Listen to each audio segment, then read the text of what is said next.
Yes, fantastic. Okay, we're going live now. Okay, We're live. great. I will accept in people.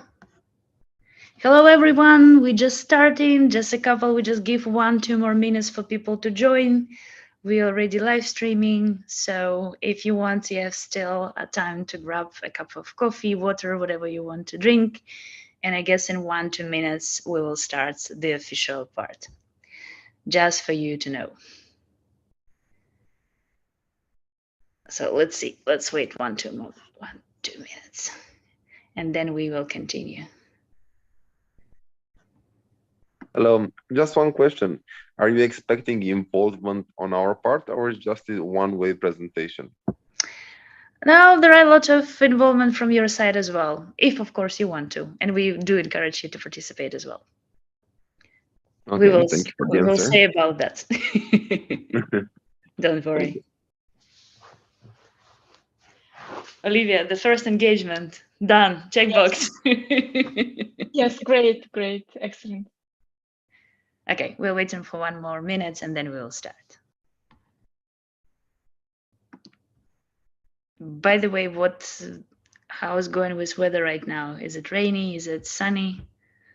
It's very Dutch weather. Very, very Dutch weather.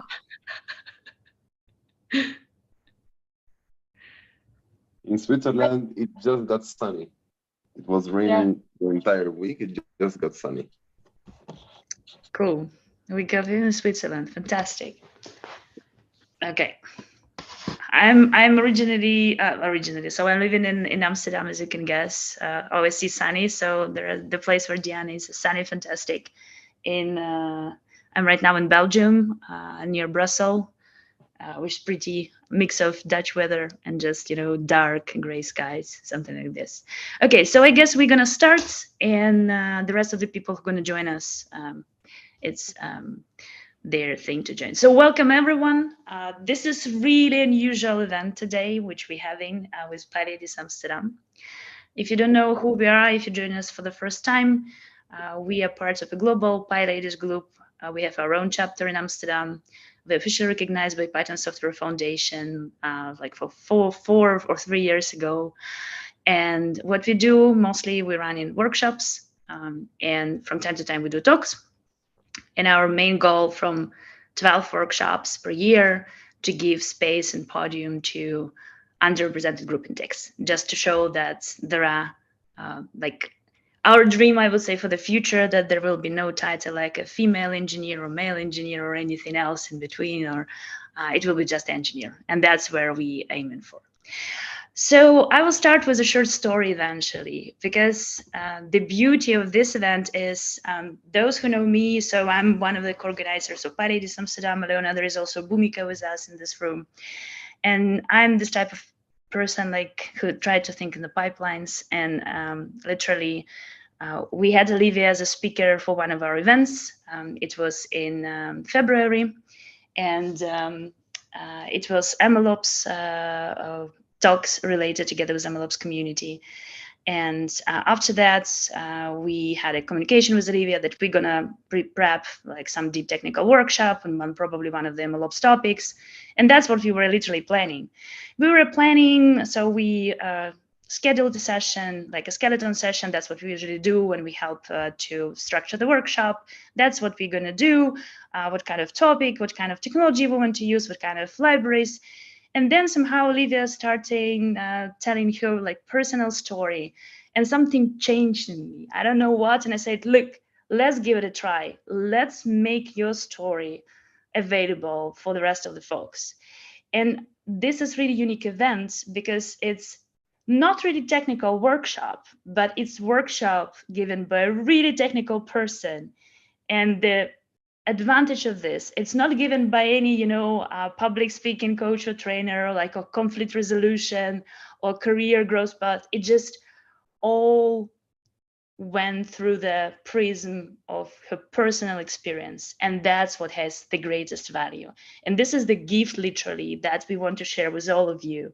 And literally make sure that if you want, you're participating with us today. So without further ado, I will give the floor to Olivia. So Olivia, it's your time to shine. Just to say, Olivia doing the workshop for the first time in her life. So let's support her, and she will do her best to share her knowledge and a piece of wisdom with you today. So Olivia, please. Thanks so much for the introduction. It was very generous.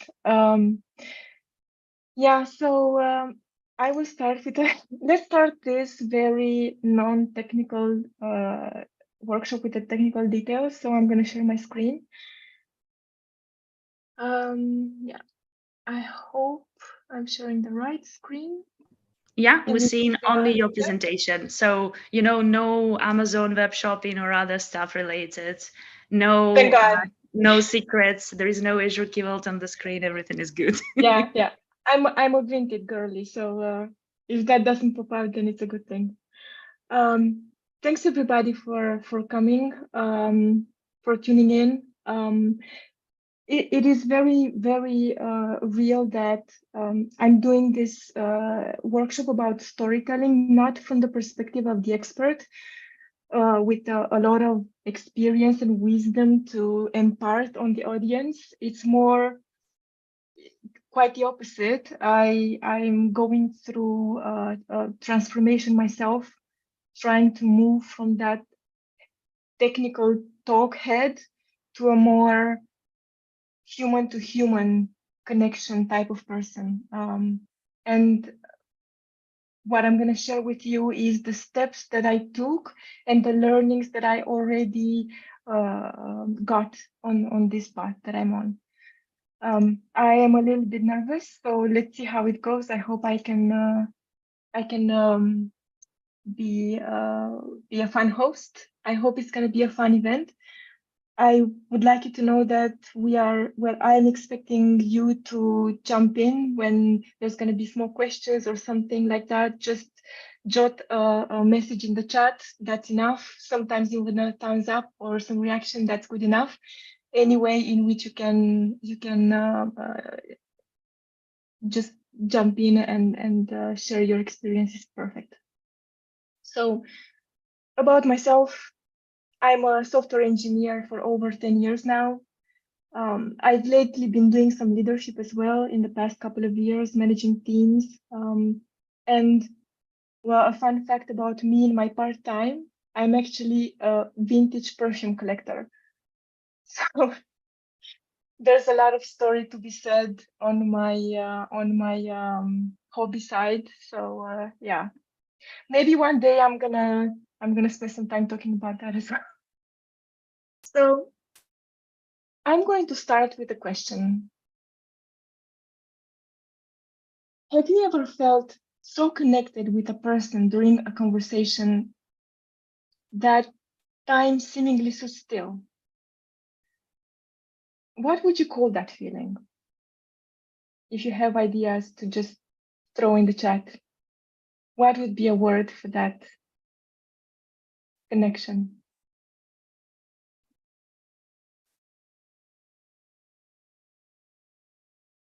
I'm gonna wait just a few minutes if nobody's oh, okay. Yeah, vibe, yeah, vibe. I love that. Indeed, all good answers. Well, I call it resonance. Does anyone know what this object is called? What's it used for? Have you ever heard one?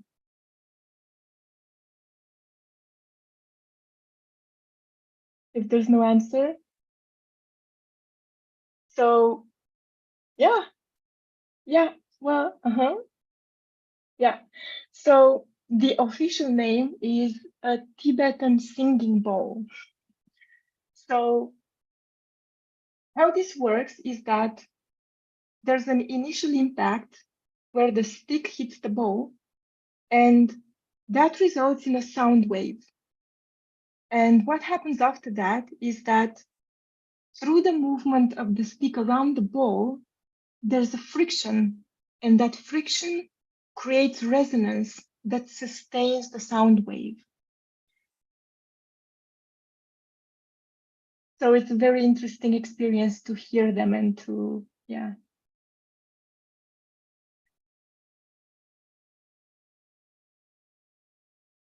On the other hand, have you ever heard someone speak and just felt off? If that was called resonance, I call this one dissonance. In your experience, which one happens more often? Dissonance. Okay. Yeah, we have an answer. Yeah. Did you experience this sort of dissonance in your work lives? Yeah. Indeed. It sometimes feels like we are somehow inhabiting this space of dissonance, and it's probably not where we want to be. Let's continue with the story. I had a lot of experience lately with interviewing, both as a hiring manager as well as a candidate. And despite my extensive experience in this area, going through this process still gives me a lot of anxiety. As an interviewer, I spend a lot of time learning and improving my skills with often great results. I was getting very good feedback from candidates, but at the same time, I was feeling very drained at the end of the day. So I started to wonder, what is it that keeps taking so much energy out of me when it comes to deciding on a candidate? And in order to find an answer, I started by doing what any good detective would do. Pay attention. So one time I was in an interview with a candidate that on the surface seemed to fit all our requirements. They work with the languages and the frameworks we needed. Technically, they seemed to be there. However, answer after answer, I noticed that there was no connection. I walked out of there on the fence. It resulted in anxiety because I had to decide whether this person would be a great fit for our team based solely on technical details. I was left to fill in the blanks about who this candidate really is.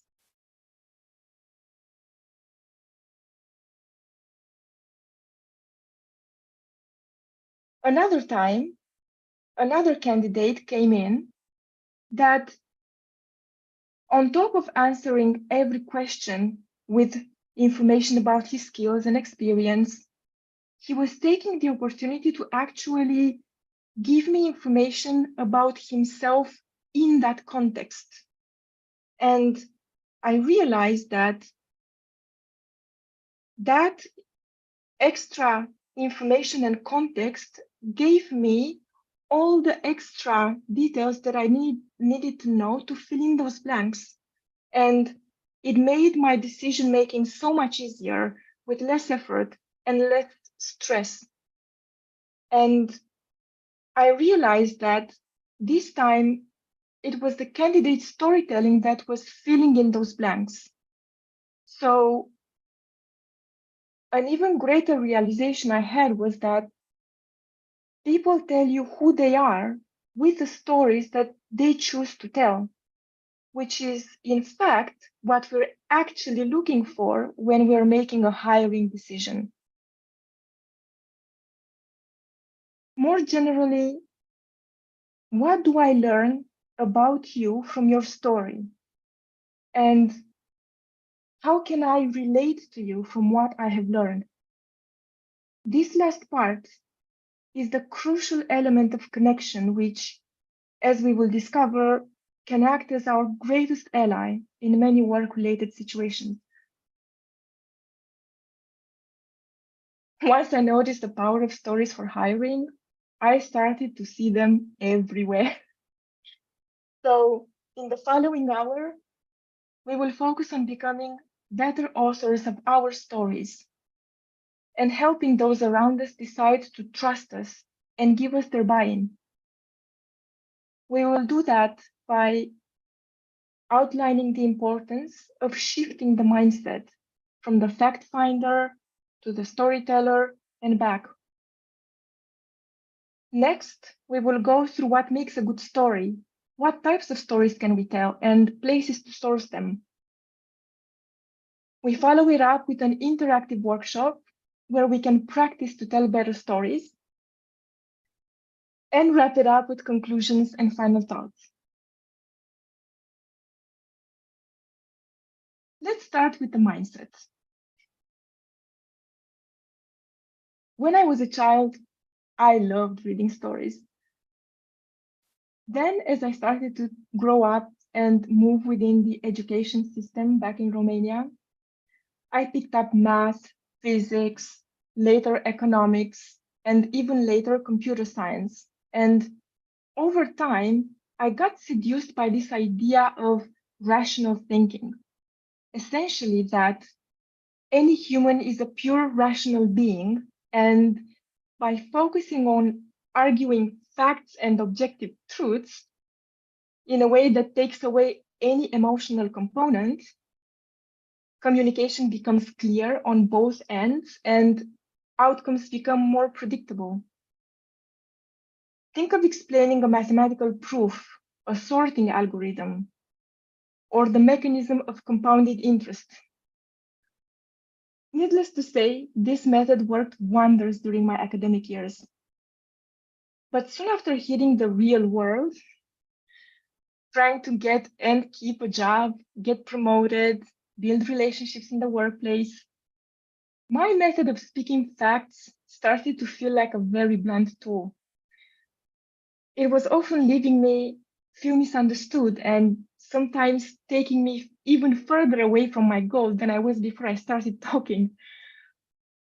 After a period of self-reflection, I realized my communication style was tailored to head-to-head communication, which works brilliantly in science and academia.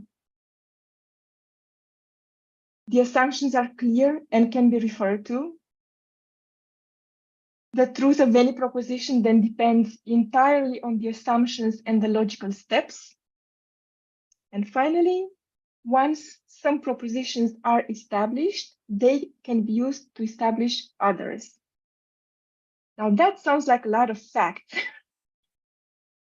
So here's the deal. It certainly sounded like me. But real world is messy. And we need a new framework that meets ambiguity and uncertainty where it lives inside people's personal experiences in order to ultimately achieve the changes I wanted to see. I understood that I had to unlearn some of the patterns that helped me become successful up to that point. Not every problem is a nail for the logic hammer. And instead, get back to relearn something I knew far better as a child: how to tell a good story.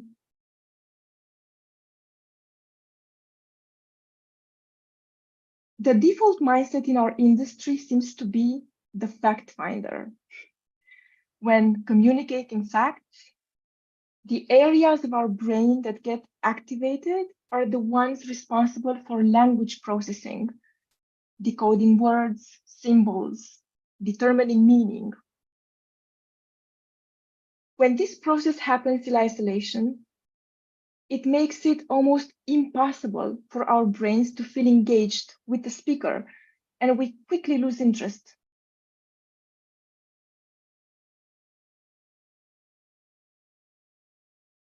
On the other hand, when we are being told a story, things change dramatically. Not only are the language processing areas activated, but so are any other areas of our brain that we would use to experience the events of the story ourselves. We are essentially moving ourselves inside the story, synchronizing with the experience of the storyteller. In other words, if that were me, what would I do? When we're looking for the facts, we cannot see the stories. And oftentimes, when we tune into the stories, they might not reflect the facts in full. It is, in fact, our capacity to shift between communicating facts and telling stories that enables us to both see and show information that would otherwise be missed.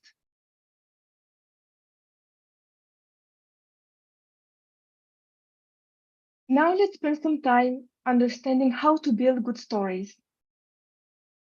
A disclaimer: this is a big topic. Our goal for today is to get familiar with the basic concepts. So don't worry about memorizing them. We created a QR code that you can scan to get all the information on a reference card. You can find it here now on the screen, and I will make sure to share it again later when we're closer to the part where we actually have to get to work. So feel free to reference this information during the workshop part. And remember, nobody here is an expert. And we are here to have fun practicing how to tell a better story.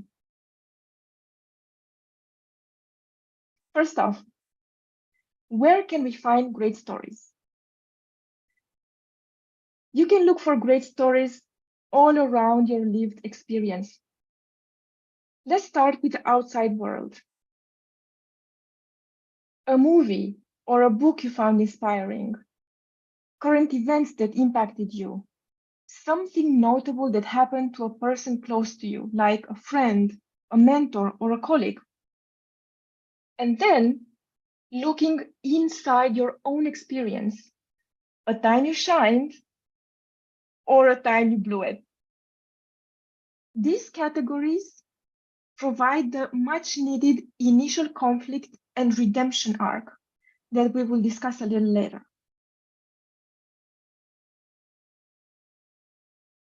What do I really want when listening to somebody's story is for them to make me care. A great story makes you feel something. Remember, you are not just listening to a story, you're making yourself part of it. So how can we break down this big task of making people care through our story? There are 6 elements to a good story.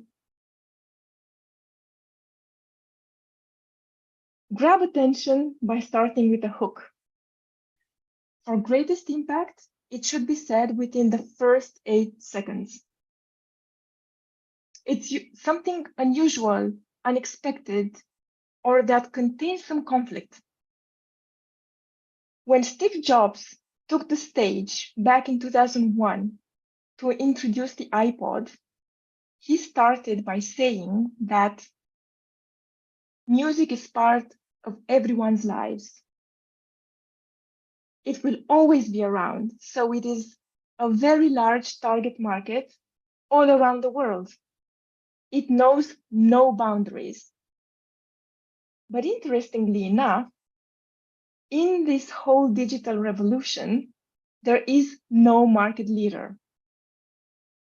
So there you have it. We have the intrigue. By the way, please notice at the bottom of the slide, I referenced the link to the whole talk.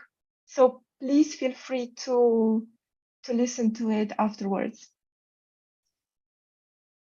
And apologize for not being able to reproduce the Steve Jobs experience.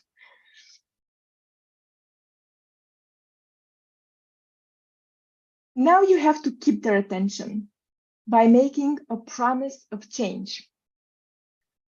What you are about to listen will change your life. People want to go through a transformation.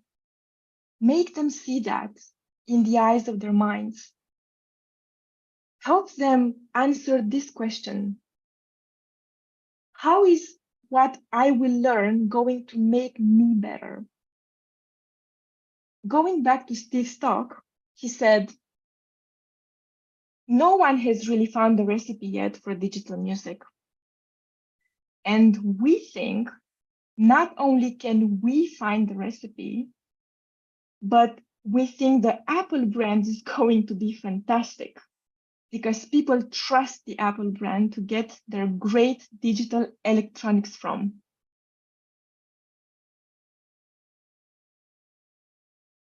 Oh, sorry. So here we have the promise. Soon enough, your experience of listening to music on a device will be as fabulous as your experience using our other products. I actually have a question. Who remembers all the way back then when the iPod was a thing? Did that actually revolutionize the way you listen to music? Can you just put some thumbs up? Yeah. I still remember that time. I am that old. Exactly, yeah. It was a good time to be alive.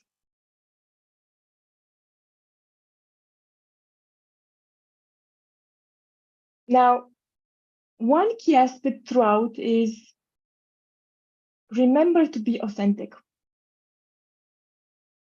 A story with heart will resonate with your audience. Use personal experience. Use what you know. Draw from it. Capture a truth from your experience. Express values you truly feel deep down in your core. The listener will immediately identify value in your story and personally relate to it. People want you to make them care or even forget. Make it personal. Don't be clever. Instead, be vulnerable and honest.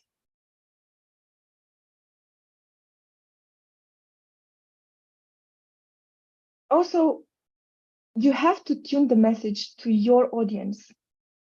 Now, this is the trickiest part because it requires you not only knowing yourself, but also that you know your audience.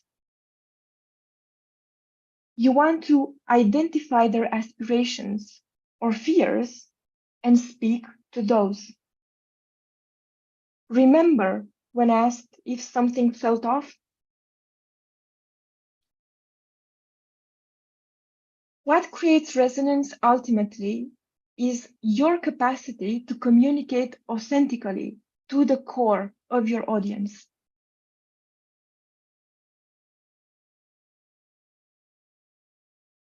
Keeping things interesting is a challenging part, but necessary, and for that you need to build suspense. Life is never static. It changes, it moves. Drama is anticipation mingled with uncertainty. Have you constructed anticipation? Have you made me wonder what will happen next? People are born problem solvers. They want to work for their meal. They just don't want to acknowledge it. So ultimately, it's the well-organized absence of information that draws people in.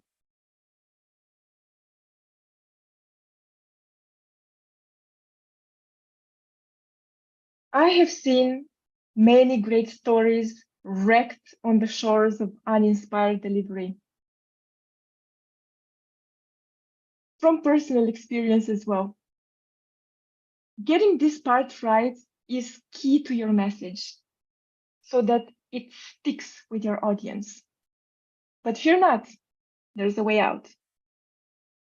Human brains love to put things in boxes of threes.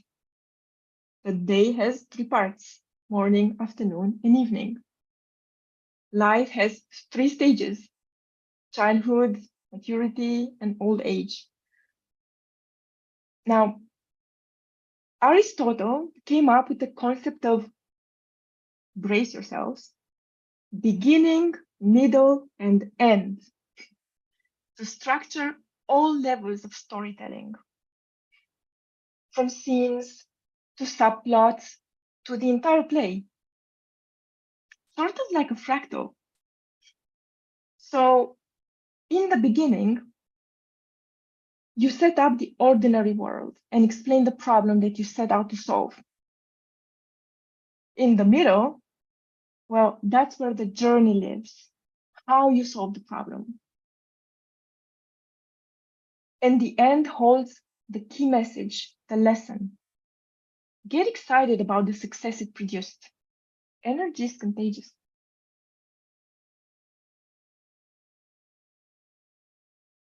Now that we can build a great story, what types of stories can we create? Now, there is a book called Whoever Tells the Best Story Wins by Annette Simmons. And in it, she identified 6 types of stories. Who I am stories. Why I am here stories. Teaching stories. Vision stories. Value in action stories. And I know what you are thinking stories. Now, I know what you are thinking. These are a lot of types. Now, how will I know all the details about each one? Remember, you have this information in the reference card. Don't worry about memorizing it. I will briefly go through each type. And as I talk about them, think, if you were to tell a story today, which one would you pick? Okay, let's see what they're about. Who I am stories.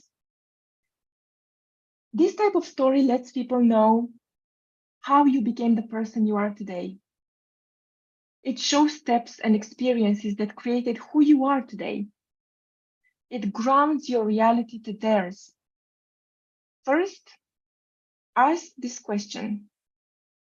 What qualities earn you the right to influence this person? And then think of a story that demonstrates one or more of these qualities.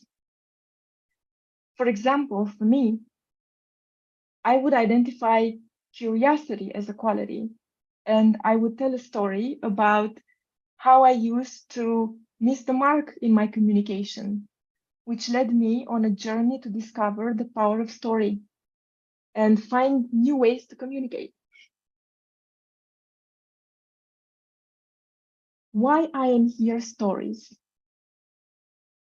The key part here is to tell a story that makes your audience understand what's in it for you. Now, every marketer will tell you that to sell something, you have to convince the customers that what's in it for them. Why should they buy your product? But here's the deal. In order to build actual trust, what you should do is make them understand what's in it for you. If the audience understands and resonates with your intentions, it earns their trust.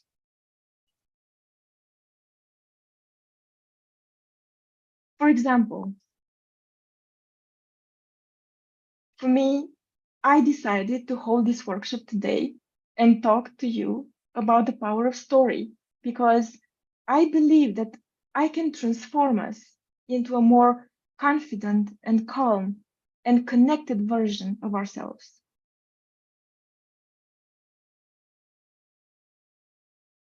Think of teaching stories like trial runs by imagination, a no-risk demonstration. With a teaching story, you can transport your listener into an experience that conveys a lesson once that experience becomes reality.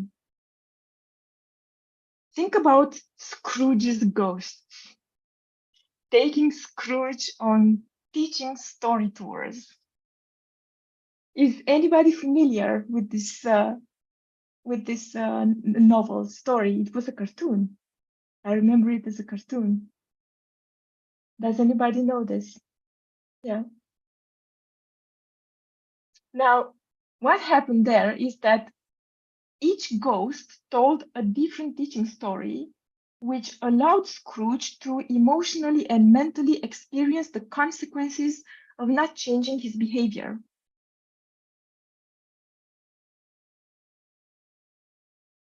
Vision stories are useful to communicate your vision for the future.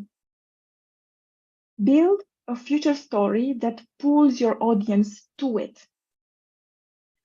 Tell a story that's worthy and exciting of the future, and that reframes the present difficulties as worth it. But make sure not to overpromise. A good vision story also validates the difficulties of achieving your vision. Value in action stories. They speak to the show don't tell way that humans retain information best. I could say, for example, that I'm a good engineer, but that would really not be as credible as me instead telling a story about a time that I had a difficult problem and walk the audience through how I solved it and what I learned from it. These are great stories to tell during interviews. Take some time to think about the 4 most important values that guide your behavior.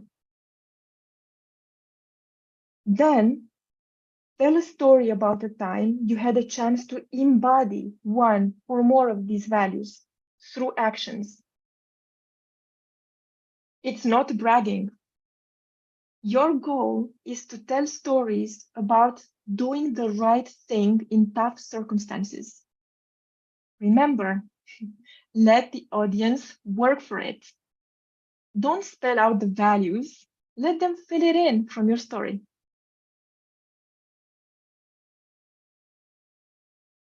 I know what you're thinking. Stories are useful when you have to prompt or deal with objections people might have. Validation is the primary dynamic in the I know what you're thinking story. A strategy to build such a story is to share their secret suspicion in a story that first validates, then dispels these objections without sounding defensive.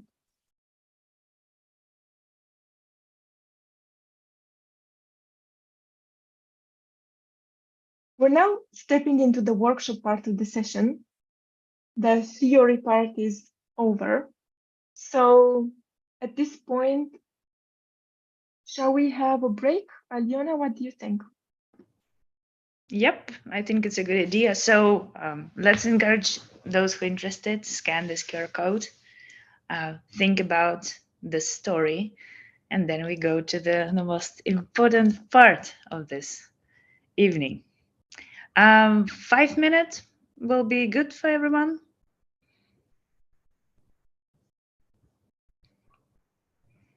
So I guess, yeah, I see the thumbs up going. Yeah, so let's get back. Now it's 8 minutes. Let's get back in 5. So we continue in, it will be 1913. Okay? Good. Fantastic. Yeah, see you in 5. Yep, see you in 5.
Okay, I am back. Yeah, we are returning as well. Just a second. I'm just admitting people back. Those who wanted to leave temporarily, they're getting back and connecting. Yeah, just a second. And I think we can continue. Quick check out Bhumika's stream is running, right? Great. Good. Yeah, I think we're good to go. Okay, great. Let me go back to sharing my screen. Sure. There we have it. Right. So welcome back, everybody. Please remember to scan the QR code and get all the facts. We need more facts. Yeah. So that we don't have to think about them or remember them. Now, if there are two things I want you to get out of this, it's that storytelling can make you a more calm and confident person that can easily connect to other people. And that with practice and feedback, we can train our storytelling muscle and improve.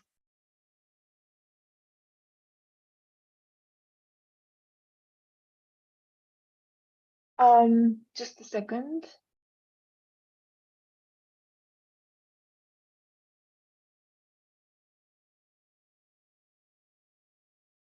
So this is the workshop structure that we're going to try to follow.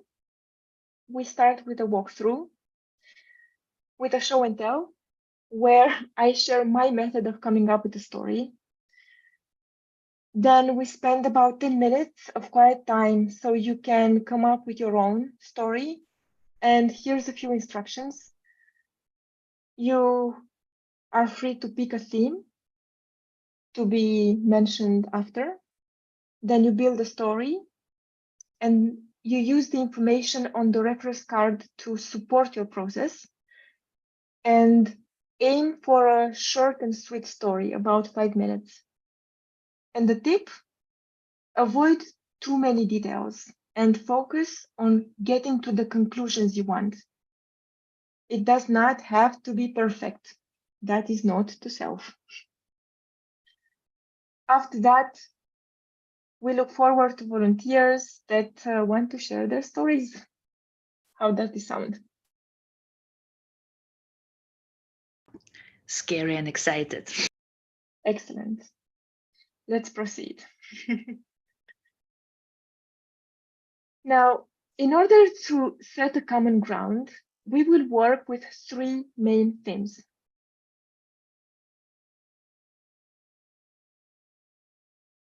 Interviewing, for example, a technical interview for a position 1 step higher in seniority. Giving a technical presentation, for example, a post-mortem for a big incident where a call to action is needed to fix the root cause. And crafting a career path where, for example, you can have a scenario where you're applying for a promotion or you're finding a mentor. And here's a quick reference to the steps we have to include as we build our stories.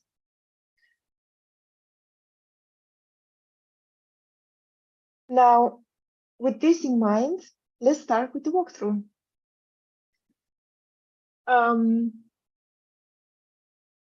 I'm going to put the references in front of me as well.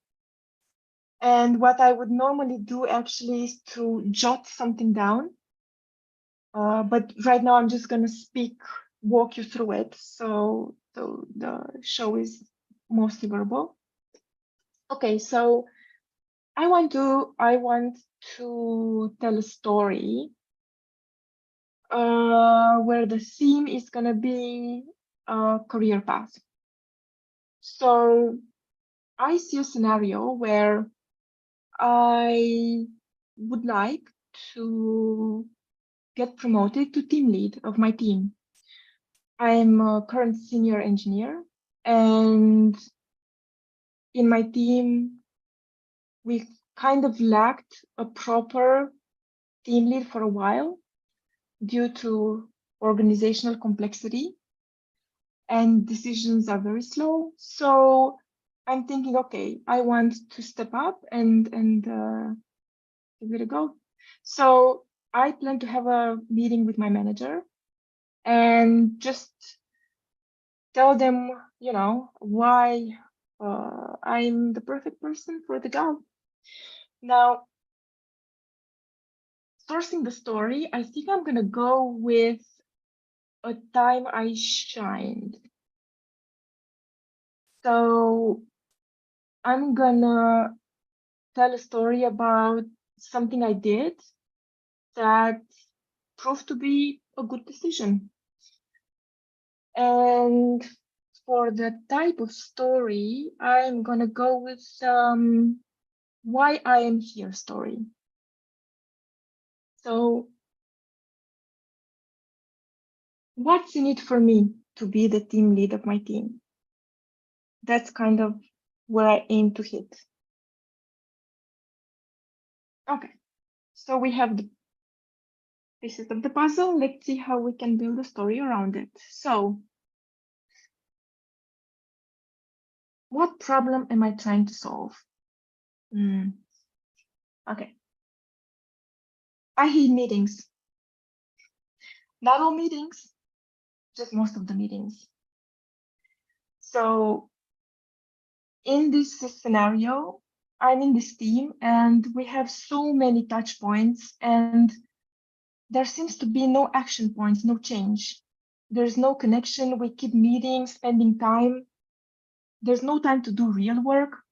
There's a lot of pain actually that's happening and it's shared between me and my colleagues. So what I did is I started to pay attention to what really hurt in these meetings. Was it, for example, poor documentation? Do I have to talk to somebody to understand an application when otherwise I could find the information in a proper documentation or somehow else? Or am I meeting with a stakeholder just to make sure that they see me and I see them and there's really no other reason for us to meet except to exchange status? So once I noticed that, what I started to do is get the buy-in of my team by addressing specific instances of these meetings. Nobody was happy. So what I did is, okay, I started to make proposals about replacing async communication with async communication. Can this be a documentation? Can this be meeting notes? Can we align somehow else where we're not together at the same time in the same place? And after a while, things started to change. So actually, the paradox is that we were talking less, but communicating much more because of all of these different touch points that we had. So then I realized that making teams happy makes me happy. So yeah, that's the story that I would probably have to polish a little bit before I present it to my manager. I'm doing it, yeah, I'm doing it for myself. I want to be a happy person. So if we're thinking about listening to a story, we probably have some feedback. We probably have something we want to say. So that's great. And we're here to engage and provide feedback. So a few ways that you can frame your feedback is shown on the screen. So take a few seconds to to get a few pointers, and maybe you can share your feedback in the chat. What do you think of my story? What did you like about that story? Can you identify where I already said the category? Can you identify the hook? Can you identify the elements?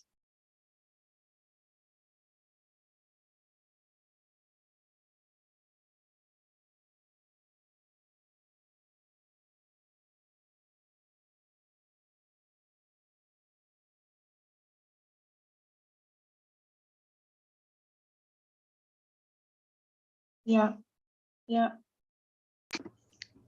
The hook, indeed, it's very relatable.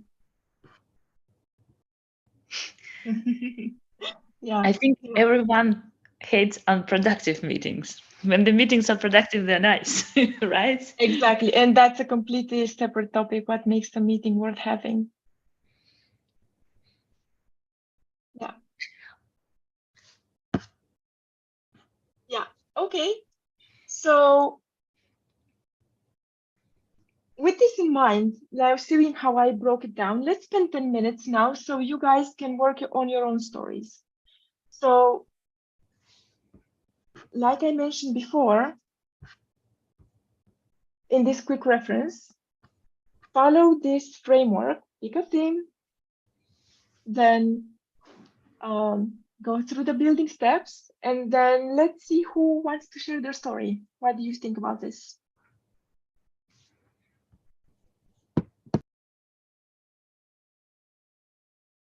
Aliona, should we set a timer for 10 minutes or? Yep, Mhm. the clock is ticking. Okay. If someone wants to jump earlier and you have something to tell, feel free. Mhm. Otherwise, we just wait in 10 minutes to craft this story. Mhm. Yeah, sounds good.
5 minutes left.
One minute.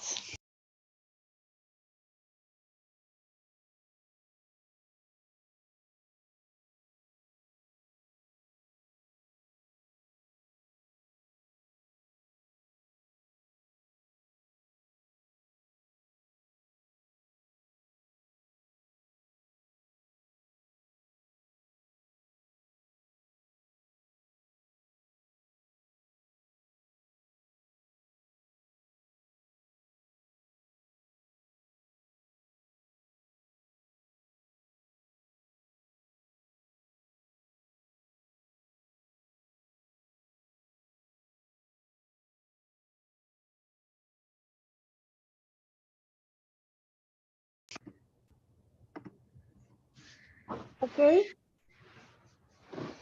Everybody back? Can we get some thumbs up if people are back? Thank you. Thanks. We have even a visual thumbs up. That's fantastic. Yeah. Okay, so Would anybody want to share their story with us?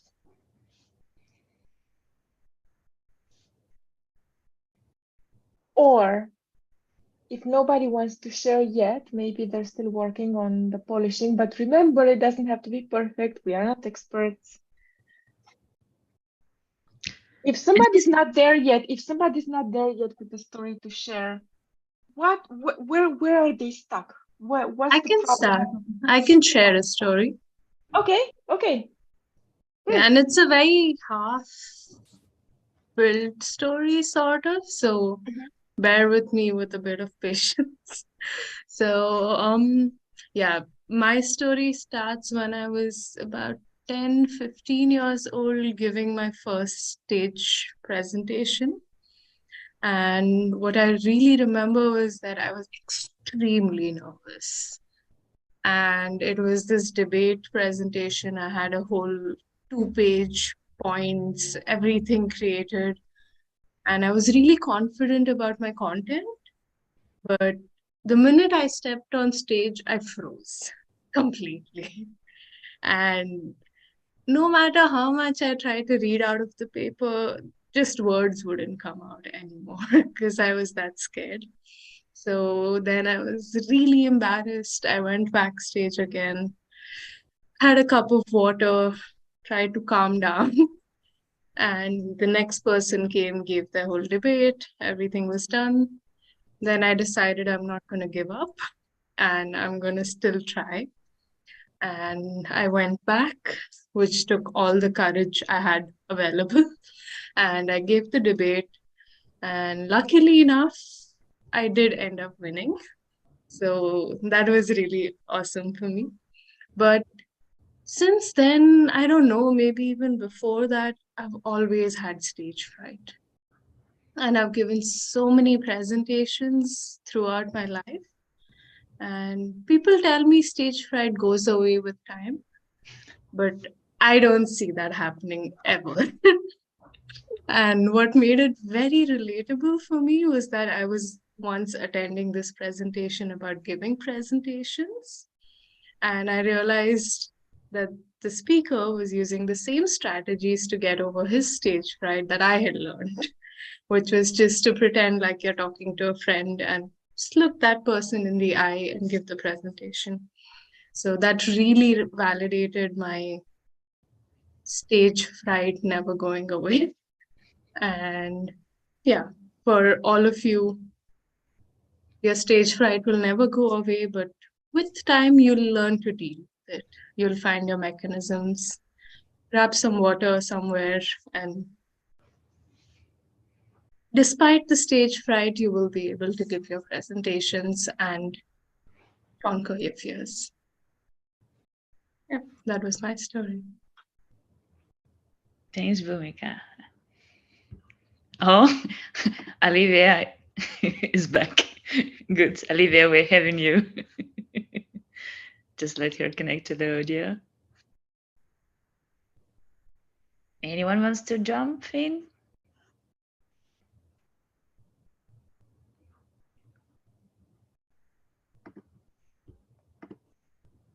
Hello, everybody. Hi. Hi, I hope you can hear me. Yes. I'm Dorina. Hi. So yeah, then let me be the second to maybe share a bit of a different story, which it could be an interesting one here, because actually when I joined today, I was very nervous at the beginning because I am here, or like I'm at the beginning to rewrite my own story. Actually, I would like to make a career switch and become a front-end developer, and I'm currently learning and trying to understand web techniques and languages. So it's a very interesting journey, and it's very adventurous. But I find it very difficult to talk to people because of actually what Olivia said at the beginning. A lot of technical people are very technically, and I thought now this presentation today could be a very interesting one to hear how technical people approach storytelling. So when I joined, I was nervous because I thought, I'm not a Python developer or a developer at all yet, but I hoped that I could find people who maybe, are willing to listen to my story and want to connect or want to, basically resonate with me. So I'm here to, connect to people and hear what you have to tell. So, and I really enjoyed everything so far, and also that you are open to share maybe a different storytelling or like a broader understanding of these things. So thank you.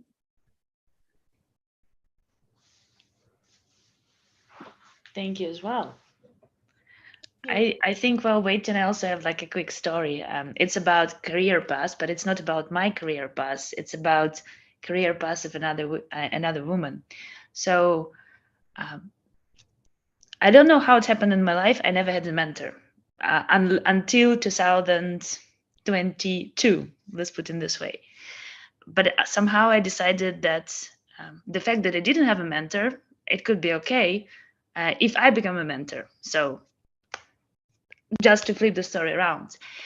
And I was literally coaching one data engineer in her career path, more from the technical perspective. And then somehow, word by word, we decided that probably it's a time for her. She's already in this industry for X amount of years. It's a nice time for promotion. And then we were prepping her for promotion. So there are specific expectations at the company. You need to, to feed specific like documentation. It's really big enterprise, so you need to comply with a lot of standards. And there was a moment when she got literally lost, and she was like, "Yeah, but you know what? Like, I don't like, what should I say? Like, yeah, I just want to raise because I'm here with this company for 5 years." I was like, for 5 fucking years, and within these 5 years, you working as a data engineer, you never get promoted. She's like, "Yeah, but what I'm gonna," I was like, just a second, tell me any project you're working for, what you get there. And then she realized that she was really good at technical parts, but she was really, really bad in describing which value her work contribute to a team, which value her work contribute to the development of this digital product, and which value she also provides for the rest of the company. So when we articulated the things, we realized that she can ask even for more, because we didn't know about that, but eventually she was doing the work and of a data engineer, and of a team lead, and of a scrum master, and of a product owner, and of a business analyst. And like, it's not a person, it's just a unicorn, like superwoman, literally. So we created like a list of things she accomplished within this period of time. Then we look at the really, really brief calculation, what's this digital product delivered to the company. And eventually one of the products, she was like the core team lead, unofficial team lead there, brought a lot of profit to the company. And what we did, we prepped literally like for like a fight that's taken into account all this contribution we asking, and for promotion, and also for additional stuff. And we set up a range of salary she would like to accept, where like the upper was somewhere far, far away. Lower was something she okay to accept. With the 10, if we get somewhere in the middle, she will be happy. And she said after that, it was unforgettable experience for her, because she could never notice all the work she was doing. And she got promotion. In addition to that, she also now mentor on her own, and she's mentoring other women, and not only women, and the rest of her colleagues and other groups, to make the work visual, to show them when it's too much work, speak up and be valued. So that's for me her list, like this aha eyes opening moment when she realized that she did in this and that and that and that, but it was completely invisible for her before. So yeah, that's what I wanted to share with you eventually. Yeah, thanks for sharing. It's very inspiring, and I think it's something that I personally also connect with this journey, indeed. So just to stick a little bit to the goal of the workshop, I was wondering, looking at this story, what category of story would you say that it was? Which one of the types it hits mostly on the head? The why am I here story. Yeah. So what's in it for you, Aliona? What's in it for you to help your colleague, mentor her, uplift her?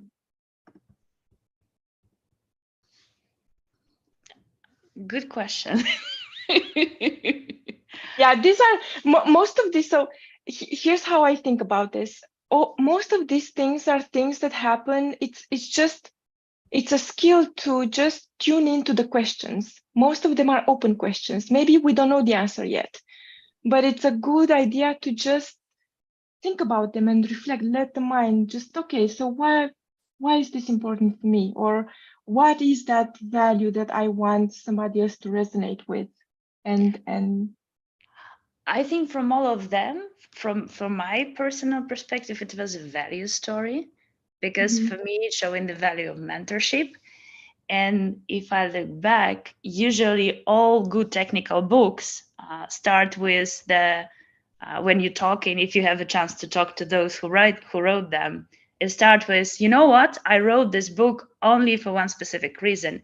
I wrote this book for myself 6 years ago, 10 years ago, like X years ago. If I had access to all this knowledge, all this treasure trove of knowledge, I would probably like be even ever further. But I did this because I want uplift other people and bring this value to other people and share this gift of knowledge with other people so they can improve, develop faster, something like this. So it's my eyes, it's interpretation of value story, but probably I'm wrong. yeah, you definitely demonstrated your mentorship skills. Do you accept applications? Shameless plug. I wanted to say, like, I feel it also sells a bit of like a vision as well, right? That if you make your work visible, it makes it a lot easier to argue for promotions and advancement and all this other stuff, right? Yeah. That's the empowerment behind, right? It's Yeah. not the fact that in one instance you managed to help somebody else uplift, but rather that that person now owns that knowledge, and they can also share it with others. I'm not sure where my story falls into, what type of story. I think it was somewhere a bit value, but a bit teaching. I'm not sure which box it falls into. Yeah. What I also noticed, because I kept thinking as I was working on the workshop and just thinking of stories and reading, well, any story you take, even the one that I referenced in the beginning with Steve Jobs and the iPod presentation, it's never, it's like this prism. It has multiple facets. So depending on the angle at which you look, something shines brighter, one facet shines brighter than others. So the way that I like to look at it is I take this labeling as a helper to start somewhere. It solves the starting problem. Okay, I'm going to tell a story about, who I am, from rags to riches. I was poor and now I'm rich, therefore I must be successful, I guess. That's value, you know. And then once I start to work on the story, you start to build in all the other elements of authenticity, sharing your actual experience, build in the suspense, put in some conflict or drama. There's something that has to be resolved. There's something that redemption arc, you know, we're better at the end. Right. And once you put in all these elements, then it becomes a more complex story. Yeah. It's not just one thing. Okay. I have a question here. So it needs to be a happy end always, because we have many histories where the happy end never. Yeah. So How to manage this? that's an excellent point. So there has to be a lesson, you know, and that lesson has to be inspiring somehow. So with that being said, one way to source a story is from a tiny bluet. So you can show, make people resonate with the with a story about failure, but you have to build in the redemption, because, well, I don't know what's your experience, but I remember now and again I watch a movie and I watch and I like, and things happen and people die and they break up and they come, and then I wait for that redemption, you know, somebody's bad and then they're worse, and then it ends. So it feels unfinished, it feels undone. And in order to satisfy this need that we humans have for this story of the hero, you can start with a story about something you did wrong. Maybe you had the wrong assumption. Maybe you were living in a wrong mindset, you know. I really thought that was important. I really thought that what's important in life is to work. So I worked. And I woke up, you know, 15 years later with no partner, with no family, with no friends, and only, and you guessed it, more work.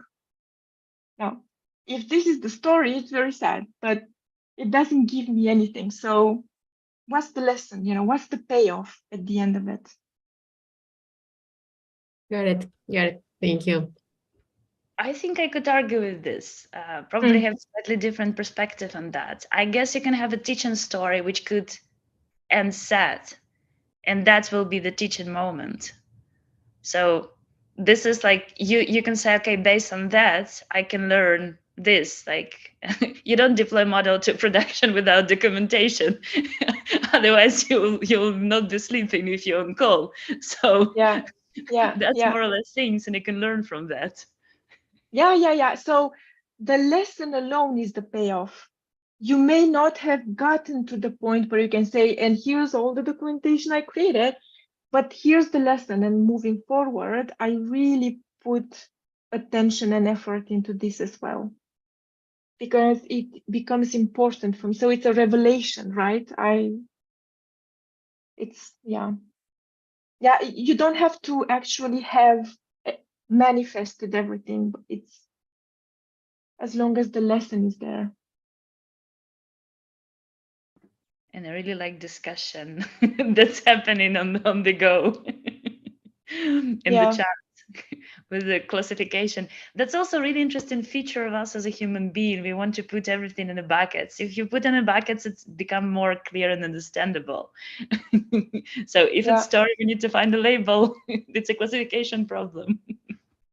Yeah, it's so the way I think about it, because I also mentioned it at some point, if the main goal of communication between people is to establish a connection, that's a big task, right? So what really helps is to try to break it down into parts that you can manage easier. And then when you're working on the assembly, then the magic happens, you know, the glue that is the fact that it's your story and it's your experience. And that's what, in the end, at least for me, that's what makes the pieces come together. Because what I'm talking about, it's what's important to me. And That's the glue at the end.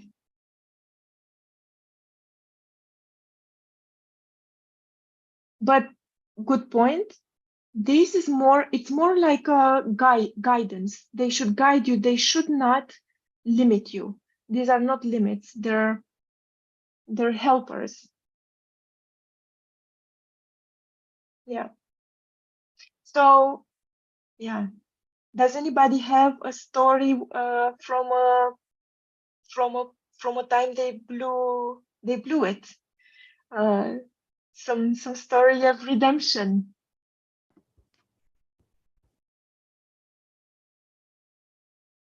Okay, I see your hand. Go on.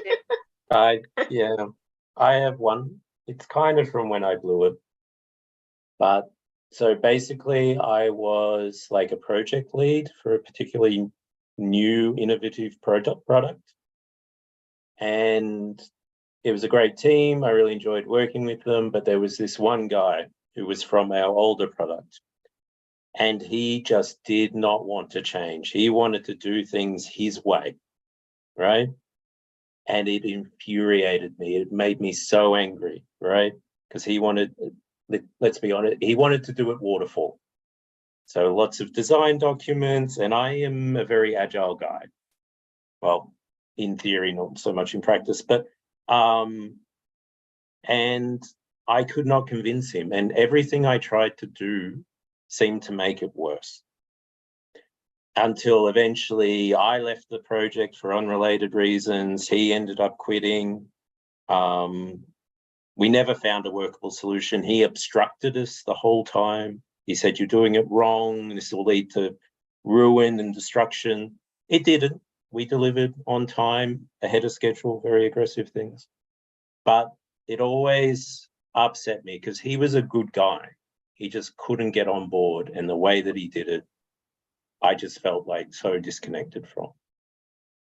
And the redemption arc in this is that I've recently had the opportunity to go through some training about how to communicate. And basically what they helped me identify was this guy was very much stuck in a victim complex. So the world was moving on without him, but everything I was doing was facilitating him staying in the victim mode. And so I never got past it. But now that I know that, and that I've been trained in that, I hope I can recognize it in the future. Hopefully it won't happen again. So what would you do differently? How would you speak to him, to his value in a way that... I wouldn't feed his victimhood. So in general, so I tried to get him on board. I tried to coax him. I tried to appease him almost, right? When really there are multiple other approaches. So like, you know, certain appeals to ego, certain appeals to authority, to being better than that, to being, to, you know, something that empowered him more than saying, here, here's a little small part of the project. We can come up here, blah, blah, blah. I should have just said, solve your own damn problems. You're a man, right? Sorry. Yeah. Adult to adult communication. You're an adult. Right? That's what I should say. He was a man, but what I meant was you're an adult. So. Yeah. I really like I like the story because it shows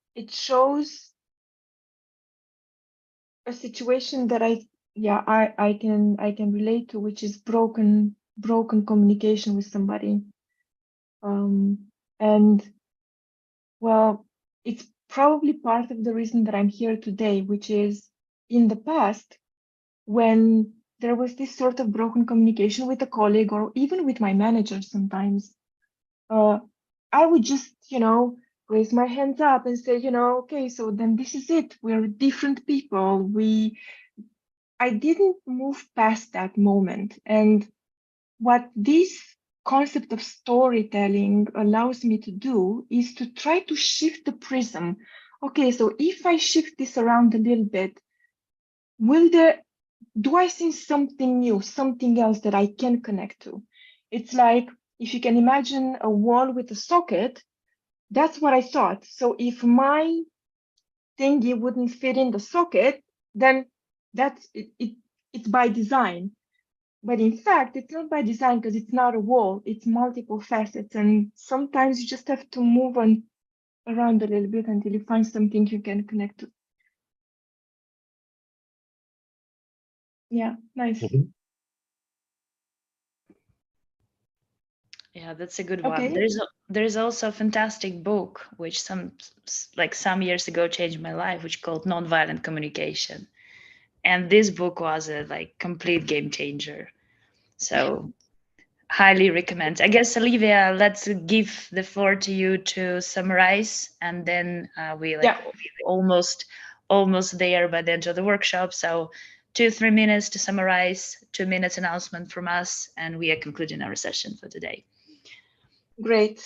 So this was great actually, and I guess what I want to finish with, and it's the fact that being a good storyteller is something that helps us, and it helps us while we are highly technical people. It's not a switch condition, it's a joint condition. We look at me speaking facts. So my point is that even in a highly technical situation or scenario, you can and you should find a way to connect to that person outside of the facts, because the decision which is going to follow always follows from something else, not from facts. Decisions are inherently subjective because it requires somebody, a person, to do something. And you need more than just the numbers to get that movement. And so with that in mind, I have a conclusion slide. So our ability to tell a good story determines how well we can connect to others. But there is something else. And that is the stories that we tell ourselves. The stories we tell ourselves translate every piece of information we take in. When we are listening to a story, we are ultimately not looking at the characters or the author. We are looking at ourselves.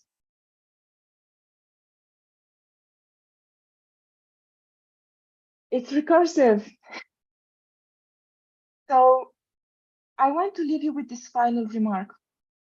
We are spending a lot of time giving people information, but ultimately, people are not going to remember what you said.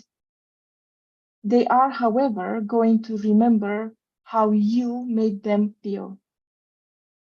So do unto others as you would have them do unto you. And with that, I pass the mic. I think we can do this, a real one, right? Fantastic. Thanks, Olivia. It was really interesting day today. Yeah, that was our experiment. Let's try out this format, see how it goes, what it is. I'm happy that we attracted a couple of folks who were interested in it. So I guess each of you get something from it today. And you will be more brave, more bold version of yourself tomorrow, probably, or within some time. Who knows, right? So just a quick announcement. Next September will be really interesting event. I guess, Bhumika, what do you remember what will be the topic? Or I remember Yeah. like a brief description. Time series data analysis. I think geodata. It's also slipping my mind. Yeah, time series. So time series for September, then high probability of introduction to geospatial data in October. Then for November, this will be a really interesting event. We're doing it together with Kickstart AI. So there will be a secret workshop dedicated to one of the AI topics. We'll get back to it, given by pretty well-known person, but this we'll keep it as a secret.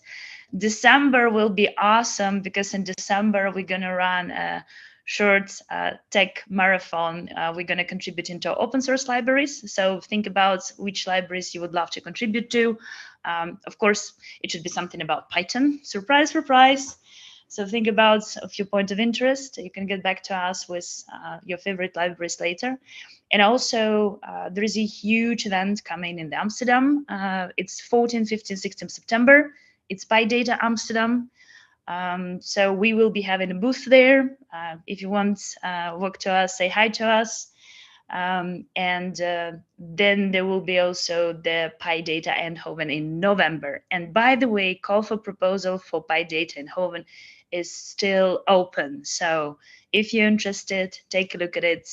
Yes, you will need to go to Eindhoven, but at least there will be much more interesting information. So I think that's it for today. Let's conclude our session. So we're gonna stop the streaming. And thanks, Bhumika, for sharing all the links. Yes, we're gonna sharing the. I'm just trying like multitasking. It doesn't work at all. So there was a question. Would we be? Would we be having the Zoom link for time series next events? Yes, you will be having. Just if you are in our meetup group or on YouTube, there will be a link to the stream. On the meetup group, there will be announcement of the event. We're also on LinkedIn and on the Twitter, if I may say so, if it's Twitter yet, or whatever it is not right now. Yeah. So I guess thank you all for being here today. So we will grab Olivia for a couple more minutes. I guess that's it. And Bhumika, you